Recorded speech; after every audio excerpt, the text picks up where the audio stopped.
Assalamualaikum warahmatullahi wabarakatuh. Perkenalkan, nama saya Oode Fani Fazia Jarju, kelas C dengan NPM 0321011346, mata kuliah penelitian tindakan kelas.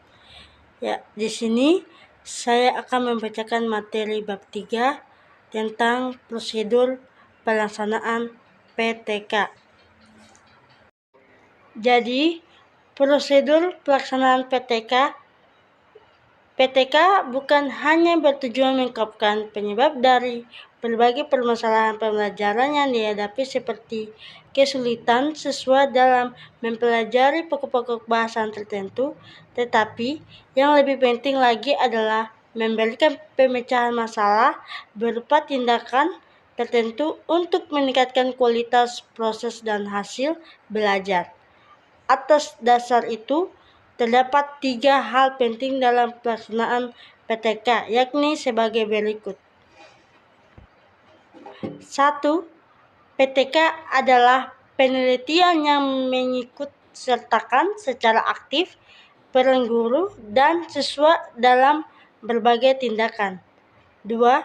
Kegiatan refleksi atau perenungan pemikiran evaluasi dilakukan berdasarkan pertimbangan rasional atau menggunakan konsep teori yang mantap dan valid guna melakukan perbaikan tindakan dalam upaya memecahkan masalah yang terjadi. 3. Tindakan perbaikan terhadap situasi dan kondisi pembelajaran dilakukan dengan segera dan dilakukan secara praktis atau dapat dilakukan dalam praktik pembelajaran. Langkah-langkah yang ditempuh pada siklus pertama dan siklus-siklus berikutnya adalah sebagai berikut, yaitu ada 6. Yang pertama, penetapan fokus permasalahan. 2. Perencanaan tindakan. 3. Pelaksanaan tindakan. 4. Pengumpulan data atau pengamatan atau observasi. 5. Refleksi atau analisis dan interpretasi. 6. Perencanaan tindak lanjut. Berikutnya bagian A, penetapan fokus permasalahan. Sebelum suatu masalah ditetapkan atau dirumuskan, perlu ditumbuhkan sikap dan keberanian untuk mempertanyakan misalnya tentang kualitas proses dan hasil pembelajaran yang dicapai selama ini. Sikap tersebut diperlukan untuk menumbuhkan keinginan peneliti memperbaiki kualitas pembelajaran. Tahapan ini disebut dengan tahapan merasakan adanya masalah. Secara umum, karakteristik suatu masalah yang layak diangkut untuk PTK adalah sebagai berikut. Yang pertama, masalah itu menunjukkan suatu kesenjangan antara teori dan fakta empirik yang dirasakan dalam proses pembelajaran. Apabila hal ini terjadi, guru merasa prihatin atas terjadinya kesenjangan, timbul kepedulian dan niat untuk mengurangi tersebut dan berkolaborasi dengan dosen atau widyaswara atau pengawas untuk melaksanakan PTK. 2. Masalah tersebut memungkinkan untuk dicari dan diidentifikasi faktor-faktor penyebabnya. Faktor-faktor tersebut menjadi dasar atau landasan untuk menentukan alternatif solusi. Ketiga, adanya kemungkinan dicarikan alternatif solusi bagi masalah tersebut melalui tindakan nyata yang dapat dilakukan guru atau peneliti. Dalam memformulasikan masalah, peneliti perlu memperhatikan beberapa ketentuan yang biasa berlaku, meliputi hal-hal di bawah ini. Yang pertama, aspek substansi menyangkut isi yang terkandung perlu dilihat dari bobot atau nilai kegunaan manfaat pemecahan masalah melalui tindakan seperti nilai aplikatifnya untuk memecahkan masalah serupa yang dihadapi guru. Kegunaan metodologi dan kegunaan teori dalam mempercaya keilmuan pendidikan atau pembelajaran. 2. Aspek orisinalitas atau tindakan yang menunjukkan bahwa pemecahan dengan model tindakan itu merupakan suatu hal baru yang belum pernah dilakukan guru sebelumnya. 3. Aspek formulasi. Dalam hal ini masalah dirumuskan dalam bentuk kalimat. Pernyataan rumusan masalah harus dinyatakan secara lugas dalam arti eksplisit dan spesifik tentang apa yang akan dipermasalahkan serta tindakan yang diharapkan dapat mengatasi masalah tersebut. 4. Aspek teknis menyangkut kemampuan dan kelayakan peneliti untuk melakukan penelitian terhadap masalah yang dipilih. Pertimbangan yang dapat diajukan seperti kemampuan teoretik dan metodolik pembelajaran, penguasaan materi ajar, teori, strategi, dan metodologi pembelajaran, kemampuan fasilitas untuk melakukan PTK atau dana, waktu, dan tenaga.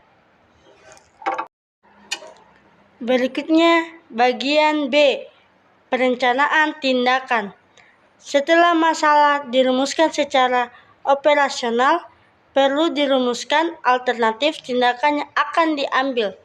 Alternatif tindakan yang dapat diambil dapat dirumuskan ke dalam bentuk hipotesis tindakan dalam arti dugaan mengenai perubahan yang akan terjadi jika suatu tindakan dilakukan. Perencanaan tindakan memanfaatkan secara optimal teori-teori yang relevan dan pengalaman yang di masa lalu dalam kegiatan pembelajaran atau penelitian sebidang. Secara inti, tahapan perencanaan tindakan terdiri atas kegiatan-kegiatan sebagai berikut. Yang pertama, menetapkan cara yang akan dilakukan untuk menemukan jawaban berupa rumusan hipotesis tindakan. Umumnya dimulai dengan menetapkan berbagai alternatif tindakan pemecahan masalah. Kemudian dipilih tindakan yang paling menjanjikan hasil terbaik dan yang dapat dilakukan guru. Kedua, menentukan cara yang tepat untuk menguji hipotesis tindakan dengan menjabatkan indikator-indikator keberhasilan serta instrumen pengumpul data yang dapat dipakai untuk menganalisis indikator keberhasilan itu. 3. Membuat secara rinci rancangan tindakan yang akan dilaksanakan mencakup, yaitu bagian A, bagian isi mata pelajaran dan bahan belajarnya. B. Merancang strategi dan skenario pembelajaran sesuai dengan tindakan yang dipilih, serta menetapkan indikator ketercapaian dan menyusun instrumen pengumpulan data. Berikutnya, bagian C, pelaksanaan tindakan. Pada tahapan ini, rancangan strategi dan skenario pembelajaran diterapkan. Skenario tindakan harus dilaksanakan secara benar tampak berlaku wajar. Pada PTK yang dilakukan guru, pelaksanaan tindakan umumnya dilakukan dalam waktu antara 2-3 bulan. Waktu tersebut dibutuhkan untuk dapat menyesuaikan sajian beberapa pokok bahasan dan mata pelajaran tertentu.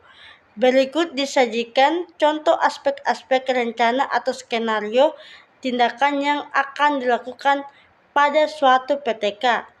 Yang pertama, dirancang penerapan metode tugas dan diskusi dalam pembelajaran pendidikan agama Islam untuk pokok bahasan, yaitu di bagian A, B, C, dan D. 2. Format tugas. Pembagian kelompok kecil sesuai jumlah pokok bahasa, pilih ketua, sekretaris, dan lain-lain oleh dan dari anggota kelompok. Bagi topik bahasan untuk kelompok dengan cara random dengan cara yang menyenangkan. 3. Kegiatan kelompok. Mengumpulkan bacaan melalui diskusi anggota kelompok bekerja atau belajar memahami materi, menuliskan hasil diskusi dalam file PowerPoint untuk persiapan presentasi. 4. Presentasi dan diskusi pleno. Masing-masing kelompok menyajikan hasil kerjanya dalam pleno kelas. Guru sebagai moderator lakukan diskusi, ambil kesimpulan sebagai hasil pembelajaran. 5. Jenis data yang dikumpulkan berupa makalah kelompok, file PowerPoint, hasil kerja kelompok, siswa yang aktif dalam diskusi, serta hasil belajar yang dilaksanakan sebelum atau pretest dan setelah atau post-test tindakan dilaksanakan.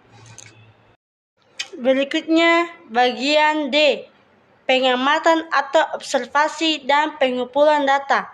Tahapan ini sebenarnya berjalan secara bersamaan pada saat pelaksanaan tindakan pengamatan dilakukan pada waktu tindakan sedang berjalan. Keduanya berlangsung dalam waktu yang sama. Pada tahapan ini, peneliti atau guru apabila bertindak sebagai peneliti melakukan pengamatan dan mencatat semua hal-hal yang diperlukan dan terjadi selama pelaksanaan tindakan berlangsung. Pengumpulan data ini dilakukan dengan menggunakan format observasi atau penilaian yang telah disusun, termasuk juga pengamatan secara cermat, pelaksanaan skenario tindakan dari waktu ke waktu dan dampaknya terhadap proses dan hasil belajar siswa. Data yang dikumpulkan dapat berupa data kuantitatif atau hasil tes, hasil kuis, presentasi, nilai tugas, dan lain-lain. Tetapi juga data kualitatif yang menggambarkan keaktifan siswa, antusias siswa, mutu diskusi yang dilakukan, dan lain-lain. Instrumen yang umum dipakai adalah A. Soal tes kuis, B. Rubrik, C. Lembar observasi, dan D. Catatan lapangan yang dipakai untuk memperoleh data secara objektif yang tidak dapat terekam melalui lembar observasi, seperti aktivitas siswa selama pemberian tindakan berlangsung, reaksi mereka, atau petunjuk-petunjuk lain yang dapat dipakai sebagai bahan dalam analisis dan untuk keperluan refleksi. Sebagai contoh, pada satu usulan PTK akan dikumpulkan data seperti A. Skor tes esai, B.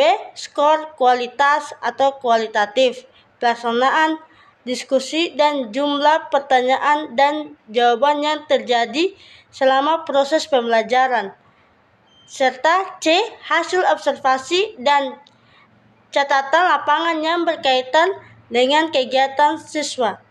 Data yang dikumpulkan hendaknya dicek untuk mengetahui keabsahannya. Dan terakhir di bagian E, refleksi. Tahapan ini dimaksudkan untuk mengkaji secara menyeluruh tindakan yang telah dilakukan berdasar data yang telah terkumpul dan kemudian melakukan evaluasi guna menyempurnakan tindakan yang berikutnya.